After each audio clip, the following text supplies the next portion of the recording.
Good morning and welcome to Alive and Thriving. Super excited to have you here. We are reading through Life and Teachings of the Masters of the Far East by Baird T. Spalding. And we've come to a place in the story where a large-scale attack has been rebuffed against a village by none only Jesus Christ, none other than Jesus Christ. And we are now kind of in the second part of that story where cleanup is going to begin, and in more detail, Christ is going to be talked about by the author because it had a profound impact on him viewing this demonstration of spiritual power, raw spiritual power.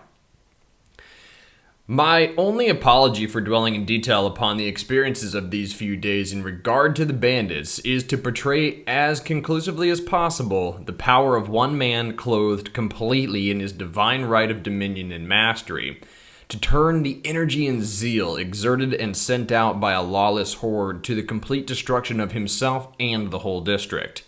This protection was not only afforded, but the energy and zeal released by the horde was so great that when it was magnified, energized, and returned, it caused those that would destroy to turn upon and destroy themselves. It also afforded complete protection to the whole countryside for many miles around. Although the inhabitants were outnumbered by the bandits at least 3-1, and they had no visible weapons of defense. As soon as the excitement and the shock of the previous day had abated, we returned to our work with renewed interest. The Easter season was fast approaching, and we wished to complete our work in this locality in order to return to India.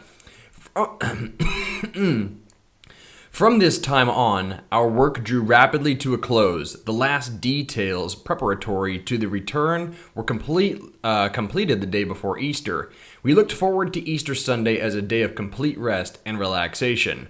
On our way to the temple long before dawn, we found Chandra Sen seated in the garden. He arose to accompany us, saying that our chief would meet us in the sanctuary, and he suggested that we return to the India by way of Lhasa, thence the Mutnath through the trans-Himalayan pass of Kandernath, thence to Darjeeling. As we reached the foot of the ladder which led to the temple entrance, we halted for a moment to view the approaching dawn. Chandra Sen, one hand upon the ladder, and stood as though about to ascend to the tunnel entrance. In this attitude, he began talking. Light does not comprehend darkness, as it shines through darkness. When Jesus saw that he was to be betrayed by Judas, he said, "Now is the Son of Man glorified, and God is glorified in him." The mastermind did not say, "Judas betrayed me." He did not refer to Judas at all. He understood and held only to the allness of the glorified Christ of God flowing through himself. Thus we see that perfect mutual action works out all in harmony in its own way. Now you can say, Christ stand forth more and more definitely, so definite that you are myself. In fact, now are we one body, one mind, one spirit, one whole, complete principle. You are, I am, and together we are God. The moment he ceased speaking, we were in our sanctuary, the center room of the Tau Cross Temple. We had scarcely composed ourselves when Jesus and a number of others, including our chief, entered the door and communicated with the ledge. As they entered, a great burst of light filled the room. Greetings were exchanged, and we were introduced to the stranger who entered with them. He appeared to be an elderly man, yet very vital. We were told that he was one of the Munis who had charge of the caves near Hastinapur. He was returning to that district and would accompany us. He had known the great Rishi Vegas and also had met Rishi Agastya, whose hermitage is located in that most lovely yet secluded spot. We were overjoyed at our good fortune.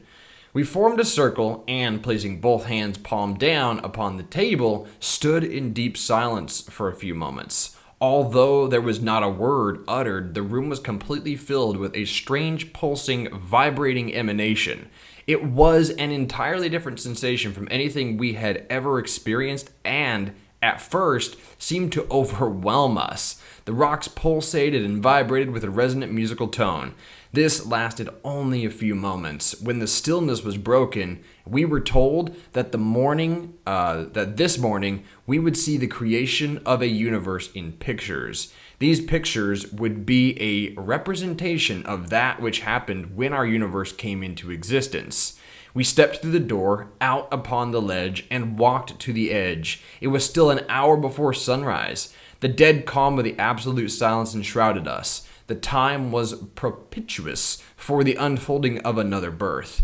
We were looking out and out into infinite space, our souls eager and expectant. The Mooney began by saying, "There are but two events in the world. That which was in existence before consciousness began to assert itself, is now, and ever shall be, and the things that humanity has thought and will think about. That which was before consciousness began is eternal. That which humanity thinks is changeable and inconstant. That which was before consciousness began is truth. That which humanity thinks is truth to them. When the law of truth comes to consciousness, it will erase all that humanity has ever thought erroneously. As the centuries roll on and push back the material veil by the process of evolution, thoughts come through the mind of humanity that revert back to truth, or as we call it, the original cosmic fact. And these thoughts that fill the memory of the past, faced with the facts of the present and overshadowed by the prophecies of the future, stand out definitely upon the path of the whole evolving race consciousness. Thus, the race is called back again and again to the original existing principle. By this return and repetition, humanity is shown that creation is eternal, the same with all of mankind. But mankind's creatures are always changing, and they are under a manifestation of law called action and reaction. When human beings have gone far enough in their creation of creatures, the great absolute law of truth takes a hand in bringing them face to face with the original plan. Thus, we see the cosmic law never allows life to run too far in a tangent. This law is always polarized in equalization, balance, and harmony. In spite of idols or creeds, it will crowd mankind on into complete union with absolute realities. All things that are not in perfect accord and union with actual existing cosmic fact must erase themselves when the absolute law of truth holds sway in the human consciousness. The thoughts of humanity are always so formed as to release their imperfect creations that are only born of half-truths when truth arrives. Cosmic absolute law must be fully satisfied. Thinking, speaking, or acting the law of reality is bound eventually to lead humanity into law or reality itself. The ancients tell us that every tree that the Heavenly Father has not planted within you will be uprooted. Let them alone, blind leaders of the blind. If the blind always lead the blind, shall they not fall into the same ditch? The cycle is fast closing in which the blind of the whole race have led the blind into a welter of ignorance, superstition, and delusion created by those who believe as human beings think rather than that which is true and real. The civilization that has risen on the delusions and superstitions of the closing centuries is submerging itself in the welter. Through the pain and tragedy of their misappropriated creations, a new race consciousness has been conceived and is fast evolving. In fact, the door is opening wide for its new birth. There is no other course than to go on from one plane of consciousness to a higher and more advanced step in the actual cosmic path. The only condition forbidden in the vibration of the great cosmos is that quality of thought which allows the human race to become so solidly fixed in what it believes that if it clings desperately to its old delusions and will not let go, it can in no way come into the greater expanse of universal thought. Thus, those absorbed in personal consciousness must go on through natural exhaustion of beliefs and experiences until they fail to go forward. Then, of its own accord, absolute law wields a progressive hand through disease, pain, and loss until the human is satisfied and turns to find the curse of a false idea within the idea itself. If a race or nation refuses to let go of things created by a portion of human thought instead of that which really exists, the law takes a hand in its progress by allowing the accumulated vibrations sent out by such a condition to reflect back upon itself through the light ray. Then, with war, strife, discord, and death on every hand, that race or nation is wiped out, in order that it may be placed again in a new uplift of creation.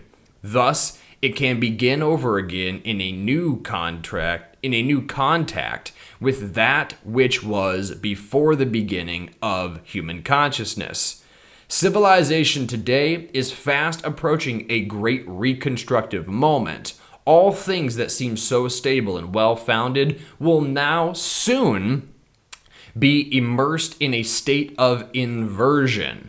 Every tree that has not been planted by truth will be uprooted. There is approaching a complete cosmic overthrow of the present social, political, financial, and religious institutions that will make room for the placing of the new era in order that humanity may come in closer touch with that which is and was established before the present human consciousness submerged and set it aside. And I'm going to reiterate that really quickly. And it says, there is approaching a complete cosmic overthrow of the present social, political, financial, and religious institutions that will make room for the placing of the new era in order that humanity may come in closer touch with that which is and was established before the present human consciousness submerged and set it aside. Truth waits on with attentive, loving, and radiant beneficence until man will see that he can embrace and become the consciousness of that which has always existed. Humanity is taking a forward step from the cradle stories of the former generation, and their creations are no longer of any avail to the arisen individuality and spiritual discernment of the consciousness of the generation that is fast approaching. Delusions, traditions, and superstitions are nearing the end. It is also true of the civilization which they established. The old idols are good enough for the infantile consciousness that is nearing an impasse. Their delusion has caused their undoing, as they are proved to be only cradle stories woven by a mastercraft of priesthood and preceptor to lull into false sleep the crying infants of an evolving race. Those who saw further afield did not cry and thus were not lulled to sleep. Most of them saw that the cradle stories were not true, and many stepped boldly forth to erase the untruth, as they saw directly through to the absolute, that which has always existed and which has always been seen and known and contacted directly by a portion of mankind. From this portion, there will arise a new and more vitalizing consciousness, fully awake and ready to erase the idols that man has set up for his fellow man to follow and make room for the new ideals which are as old as creation's dawn. These will demand of those who teach, lead, or inspire the race consciousness that they shall do it from a plane of actual living contact, so high that there can be no mistake or contradiction on a plane of interpretation that is so simple that it cannot be misunderstood. So that right there is saying that as this new race consciousness begins to take hold in consciousness of the race, that the individuals who are leading this humanity through the process of understanding it for themselves en masse, those individuals will have to be in living actual contact with this truth that has been in existence since before human beings started receiving vibrations which turned into thoughts. So, said in an even more simple way, the leaders of our human race going forward are going to be individuals with cosmic consciousness or Christ consciousness. People who are in direct living communication with the on high, with infinite intelligence, with infinite wisdom.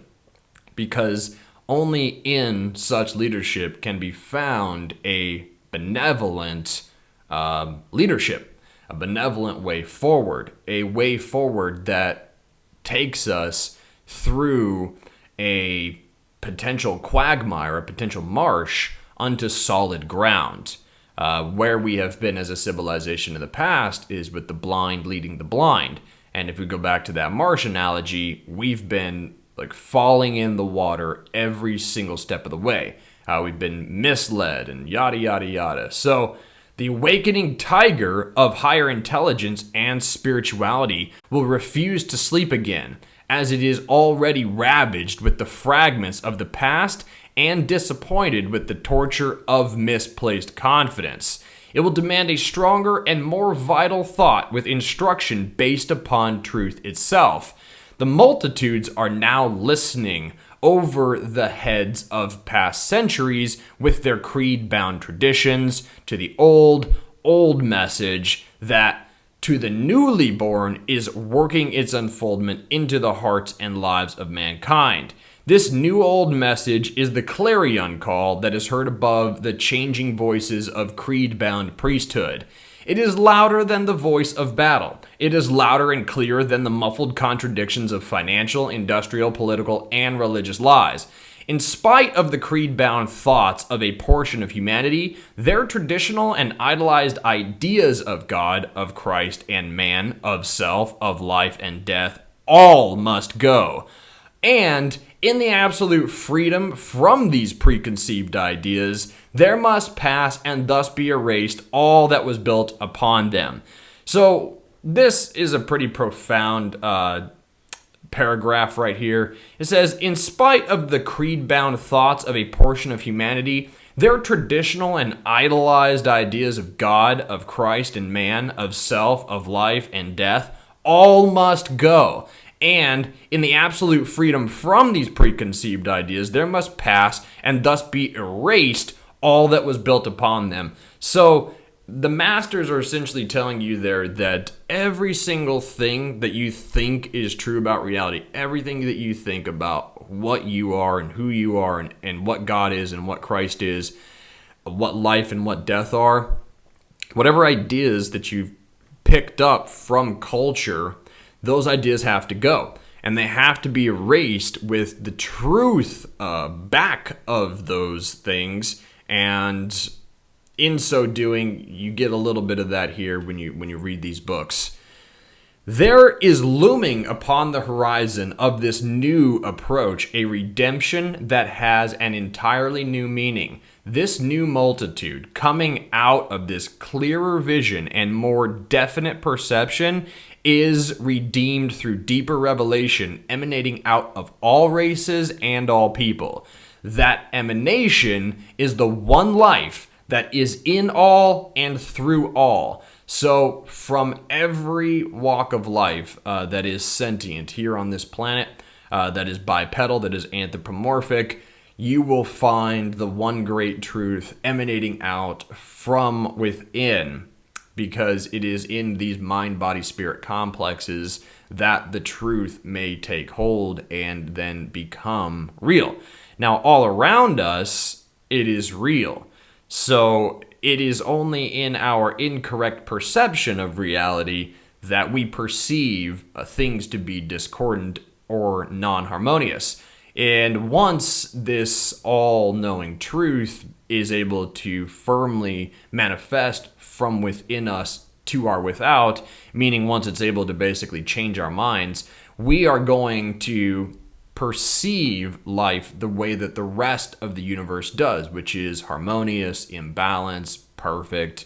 And then we will begin taking actions that are in line with that knowledge. The same way that we currently take action to breathe, and it's subconscious and we don't even think about it, is the same way that we're going to live out a Christ conscious, cosmic conscious, centered understanding of reality. So the way that we interact with others is going to be different. It's going to be more loving. The way that we interact with the planet is going to be more harmonious. It's going to be more stewardship. It's going to be more in harmony. If you want a really good example, go watch Avatar. You'll see how the Na'vi interact with their planet Pandora.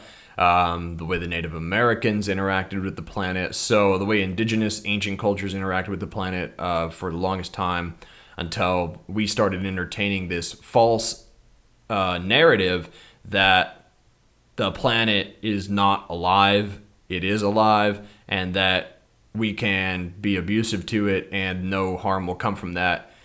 Not entirely true. We are a part and parcel of this planet. We need to be good stewards, and when we're not, the planet lets us know. In spite of the delusion-bound multitude, their clinging hands, and cringing attitude, a greater and more noble vista of the expanding horizon of God, the Christ of man, the Christ of God, of self, and death itself is looming, and another cycle of spirit is dawning for the whole world.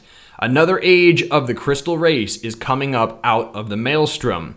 Whenever a people or nation think of God as absolute, that people or nation is God, for God is established unto them. As they love, worship, and reverence that ideal, they do become God. And I will draw particular attention to reverence that ideal, those three words, ideal specifically. We want to be focusing on the ideal of Christ, not the personality of Jesus. We want to be focusing on the ideal of God, not the dogma that religion has piled around it.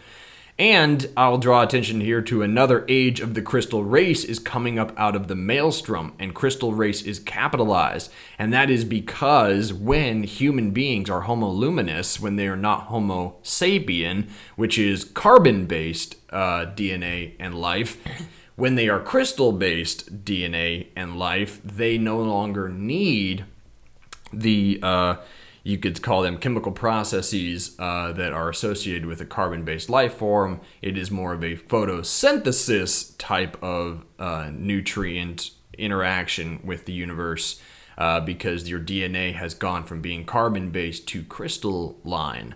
And if you want a really good example of that process transpiring here on planet Earth, then you look no further than to coal being transformed into a diamond. In the fullness of time, they have reached their heritage, that which was first and is established in spirit. Whenever an individual thinks of God, he is God, and God is established unto him. Breathe life into humanity. It means the same, God. In this greater understanding of cosmic revelation, men find God the same as God was before human consciousness began to manifest, the same yesterday, today, and forever. There is slowly rising from the ashes of orthodoxy the actual temple not made by hands, eternal in heaven, in man. A great new race of thinkers is coming to the fore with Herculean strides. Soon the tides will surge over the earth to sweep away the debris of delusion which has been strewn over the paths of those who are struggling along under the load of evolution. The work is already accomplished. Hundreds of millions are re-released with their heart, soul, body, and instinct free. They are the throbbing pulse of an unborn race that is again heir to the ages. I see them stepping across the ages, walking hand in hand with God. Great waves of freedom flood toward them from the eternal shores of the infinite. They dare to step forth and declare themselves a part of eternal God, eternal Christ, God and man one eternally with eternal life. They dare step forth and declare to heaven that much that is written by man is a lie, and in terrible blindness rot. And there's not a better paragraph to sum up every single emotion that has ever been associated with religion for me and for my subconscious understanding of who and what I really am, now made manifest in a book that was written like 100 years before I was born. So that's again to show the eternalness of this information and how God is eternal and how the truth is unchanging and eternal and how people have regularly come into contact with said truth by piercing the veil through their human abilities, right? You come down here, you get a human body. That human body is animated by source consciousness or Christ consciousness, and you slowly peel back the layers of the onion of your human personality that believes yourself to be separate because your five senses communicate to your mortal mind that you are separate from your surroundings. That is not the understanding that your animus holds. Your animus is the thing that came from infinity, is still a part of infinity, will continue to be a part of infinity once you're gone. So you have these two very poignant faculties of attention in your being that when unified become infinite once again and all-knowing. And it is a matter of where you choose to place your attention. Do you choose to focus on your material reality, on what the five senses tell you is true, that you're separate from others, that you're separate from the material world? Or do you choose to place your attention in your animus, your soul, your Christ-centered consciousness, which is, has been, and always will be infinite, eternal, and all-knowing? When you marry those two, and it's a visceral process, that's what Christ went through. That's what Christ went through with his crucifixion. He was marrying those 2 points of attention into one. So before the crucifixion, you could say that Christ was still in a place of transition where his consciousness at will, be it he is a master, at will he could transfer his consciousness between his personality complex and his source identity, his source reality, his Christ-centered consciousness. And he could communicate to people from both understandings, one understanding being finite and one understanding being infinite. And through the process of crucifixion, that finite perception called personality or ego is crucified unto the Christ. And then the Christ becomes the unified perception, the unified consciousness, or the consciousness inside of us made unified. The end of duality. I could say it so many different ways, and that's what takes place for each and every single one of us when we go through our crucifixion level event. And we'll get more into crucifixion as we go through the history of this text, as well as we go through some more spirit science. But essentially, it does not necessarily have to involve being nailed to a cross. It's more allegorical for a certain process that takes place within you at the chemical level, and you bring forth certain chemical processes that then activate areas of your mind that give you a greater understanding of reality. They put you in better contact with the universe, and it is inside the universe where all intelligence is. And what the masters are telling us here is that there comes a great crystal race, and they dare to step forth and declare themselves a part of eternal God, eternal Christ, God and man, one eternally with eternal life. They dare to step forth and declare to heaven that much that is written by man is a lie and in terrible blindness rot. And that's what we're doing here with this channel. That's probably what you've done with your friends in your family or anybody who would listen to you when you were going through your awakening, is you were screaming from the mountaintops that what has been written by man is a lie and in terrible blindness rot, and that you are one eternally with eternal life. You are hand in hand a part of God. This new pulse consciousness is the crest of the wave that rests on the new race consciousness. This new race sees man himself, the highest expression on the planet, and one with God through the medium of his life, and it sees that his whole supply flows through that life itself. This race knows that man can live consciously in a perfect universe with perfect people and in perfect accord with perfect situations and conditions, with absolute assurance that there is not an error in the great spiritual plan of the cosmos. Man sees God as cosmic spirit pervading everything. Then, with the subtleties of mind through his thought, he does not hesitate to review the fundamentals that have placed him where he is and made him that which he is. Thus, he is again one with his sources. He knows that this source is the ever-silent side of his God mind, linked consciously in thought and amalgamated with infinite mind. This new race understands that through sun and shadow, without the bitterness, the soul's true quest for love and true peace is the truth of God and man.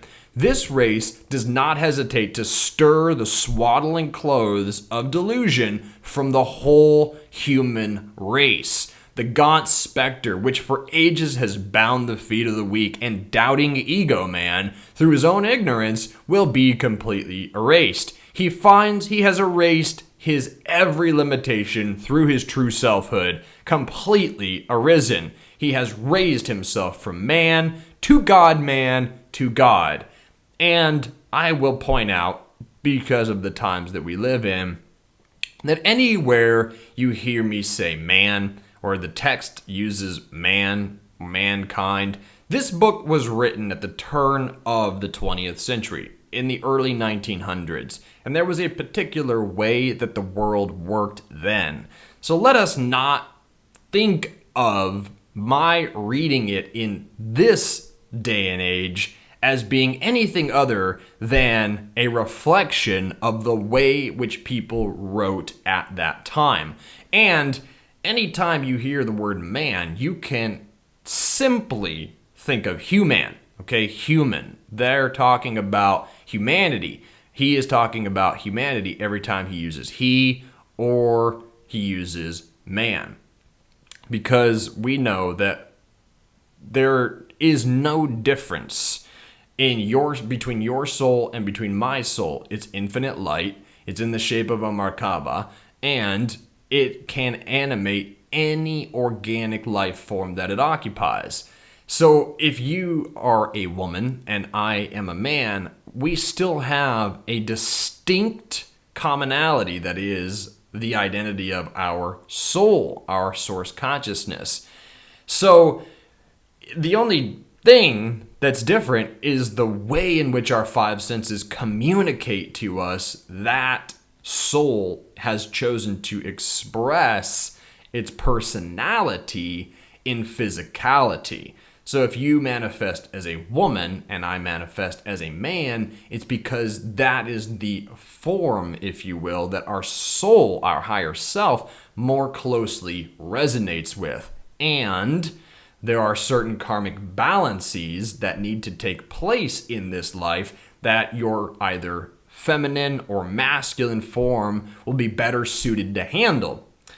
Case in point, a tree fell on me in December that, had I had a feminine body, would have crushed that form if we're talking about skeletal structure and muscle mass. I was an amateur bodybuilder through my Marine Corps days, and so I still have a considerable amount of muscle mass, and that muscle mass absorbed the shock of an entire oak tree falling on me and redistributed that weight throughout my skeletal structure, which resulted in a compressed L1 vertebrae and an AC separation in my left shoulder that I can tell you with the force and with the amount of weight that came down on me, had I never lifted weights, and had I been a woman, like a smaller framed man even, there is a solid chance that that tree would have snapped my spine, paralyzed me, and killed me even. So that's, it as far as my stance on, all of that type of stuff goes. It's bigger. I'm more in tuned with the cosmic consciousness, if you will, as far as how I look at those certain cultural issues that are taking center stage in human discourse at this time. So that's it for today's message, everybody. I really appreciate you being here. I encourage you to subscribe, like, and share this content. In so doing, you force the social media algorithms to push this out to like-minded individuals, and then we start to grow our community. And that's the aim here, right? To grow the community, to create synergy, to create interconnected webs that we can then energize and be energized by and prosper as a result. A rising tide lifts all ships. I thank you so much for being here. I also encourage you to check out our new project that we're starting that's going to umbrella and incorporate Alive and Thriving, and that's Sortarian. Sortarian.com. We're working on the website. We're going to get that up and running soon, and it's going to be the overall larger mission, if you will, for helping people self-actualize. We're going to go into great detail in Sortarian about self-actualization and all of the things and the ways in which you can encourage that process within yourself whilst living in a physical body, whilst dealing with your day-to-day affairs, and then coming back to your source-centered consciousness for the real work. All right. There's the things that we got to do in order to survive in our physical world, right? And then there is the work, the greater work of self-actualization and bringing to the forefront that Christ consciousness which exists within ourselves and living from that place. And that's the work of Sortarian. So, namaste. Subscribe, like, comment. We love to hear from you. Have a wonderful rest of your day.